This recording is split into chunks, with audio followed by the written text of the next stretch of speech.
We go to the bottom of the fifth. The Raiders with a 4-1 lead, trying to nail down a state championship. And Steve, defensively now, they're only 6 outs away. And you got to feel good the way Mark Lambert's been pitching the ball now. 9 straight men retired by him. He's really gotten in a groove here, and he's settled down. Brian Mann will lead things off for the Raiders here in the fifth. And they have got to feel the confidence growing as the innings go by here. Not only do they have the 3-run lead, but Lambert is working well. The infield playing great defense, and the outfield doing a good job as well. Peterson with that shoestring catch out there just a few minutes ago. And this team playing awfully well right now, and that's the way you're supposed to play in a state championship game. And with the Cubs being rained out tonight, it's a shame Harry isn't here. In case the Raiders do win this, we could have Raiders win! Raiders win! By the way, and I'm not throwing this in because I went to Carolina, Clemson lost today in the Central Regional out in Austin, Texas. I'm just trying to be informative. Pitch in there to man. It's a called strike. 0-1. Tigers lost today to Creighton 9-6 this afternoon. They go into the losers bracket, and they'll play either Texas or UT San Antonio tomorrow. Citadel was beating NC State last I saw. 0-1 the count. Strike on the outside corner. 0-2. Citadel Bulldogs beating North Carolina State 8-3. That ball game was late last I heard, so I saw 9-5 on it was the last score I saw. Well, big day for the Citadel. That's a good baseball program down there. They, of course, had the big winning streak earlier in the year, as did the Raiders. Well, uncharacteristic of Pep Harris, he shows some wildness. He threw it over the head of his catcher that time, all the way back to the screen. It's 1-2. A little bit of frustration there on Harris's part. He knows the time is running down in this ball game. He's just rearing back and giving it all he has. You want to stay in control in a situation like this. When you got an offensive team like Lancaster, anything can happen. 1-2 count to Brian Mann. Harris winds, throws, hit hard by Mann and deep out there into center.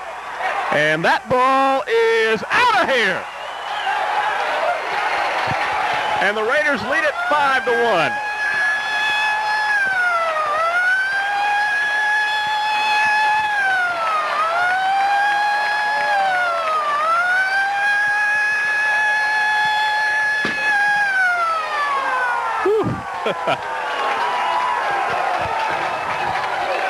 Pep Harris makes another mistake, and Brian Mann took him downtown, the senior playing his last high school baseball game, and you got to feel good for him.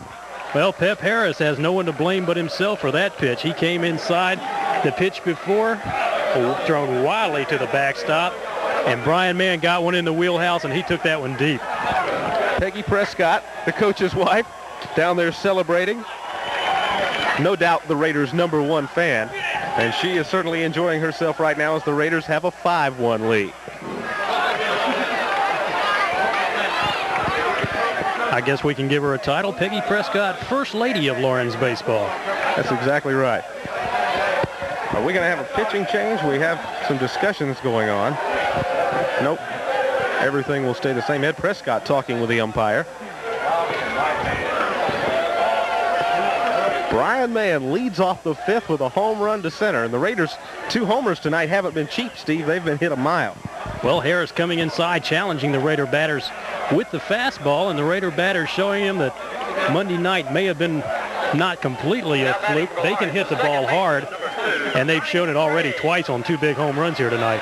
Well, Pep Harris really must be feeling frustrated. He's standing out there with his palms extended in the air. He didn't have a baseball. Everybody was ready to go, but nobody had given him a baseball.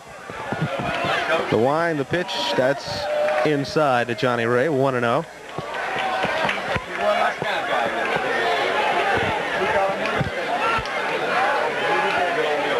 Ray steps back in. The delivery. That one might have caught the inside corner. Nope, 2-0.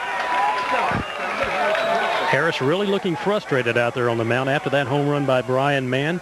Lancaster coach Al Berry went out and tried to settle him down. I don't think he thought at all about making the pitching change. He just went out and said, hey, look, we got 2 more innings. Anything can happen. Just get control of the game. That's a called strike right down the middle, 2-1. If the Raiders can hang on, you got to remember, this would be especially tough for Lancaster to take, Steve. They won the state championship last year. They know how high you can feel after this, and that would probably make the lows a little bit lower. and they swept easily another Region 1 4A team in that. Lawrence coming back and earning a little bit of respect for Region 1 4A.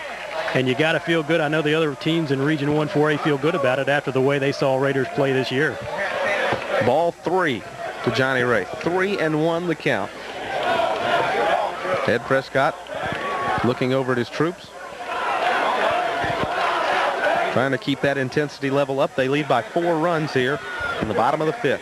Swing and a miss by Johnny Ray. 3-2 the count.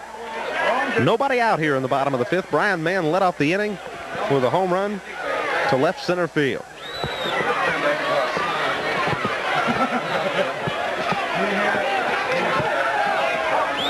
A wind, the pitch from Harris, called, strike 3, got him. 1 away. And it's been that kind of evening for Lancaster. Reed comes up, fires to Truesdale, and fired it over his head and out into left field. Well, Steve, as we sat down and analyzed everything, one thing we sure didn't think would be a factor tonight for the Raiders would be power, but they've got 2 home runs. Well, this really has not been a great power-hitting team all year. You go back to Game 2 Wednesday night. Chuck Cunningham blast one. He hits a 2-run homer here in the first inning. And then Brian Mann, who had struck out 4 of his 5 times at bats against Harris so far in the series, comes up with a solo shot in the 5th. So the Raiders really a kind of gap, extra base kind of team. But, boy, the home runs they've gotten here tonight have been hit hard. 0-1 the count to Jerome Reed. Raiders lead at 5-1. That one's low and in the dirt. 1 ball, 1 strike. Lawrence trying to win the state championship. Ed Prescott and his team won it in 1983. Trying to put another one in the trophy case. 1-1 the count. That's high. 2-1. And again, we hope to be able to get down on the field and get some reactions after this ball game for you.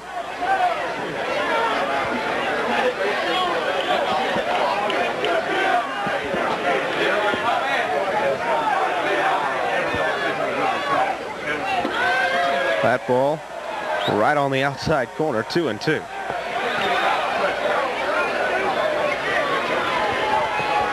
Harris has thrown 2 really bad pitches and had a bad defensive play behind him, and he finds himself down 4 runs. 2-2 pitch. Swing and a miss. He got him. Against a team as good as Lawrence, you can't afford mistakes. Well, this is one of those situations. The game is really paralleling Monday night's opening game, with the exception that it was the Raiders who made the mistake Monday night, and it's Lancaster who made the mistakes here tonight. You look at that big error in center field by Mark Anthony. Realistically, this should be about a 3-1 ball game, much as it should have been Monday night, 2-1 or 3-1. Well, if you're Chuck Cunningham and you step to the plate, you got to look out at Pep Harris and give him a little smile. Chuck has a home run. He also has a single, but Mark Anthony misplayed into a round tripper for Chuck Cunningham. And Chuck has hits in his last 5 at-bats in this series, and I believe all except for one of those have been for extra bases, and that's 2 home runs included. First pitch to Chuck, fouled down the right, the right field line. That was pretty good. That was awful close to being in trouble down there in the corner. Neither. Of course, Ed Prescott has not been given reason to, but no relief up for Pep Harris. Both aces are going to be left to finish this tonight, it would appear. 0-1 the count on Chuck Cunningham.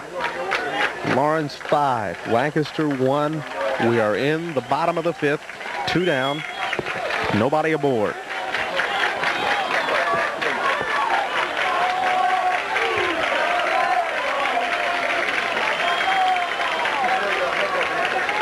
Harris winds, throws. That one foul back to the screen by Chuck. 0-2. And right now, let's take a pause and get in our station identification. You don't need the music coming back. Just give it back.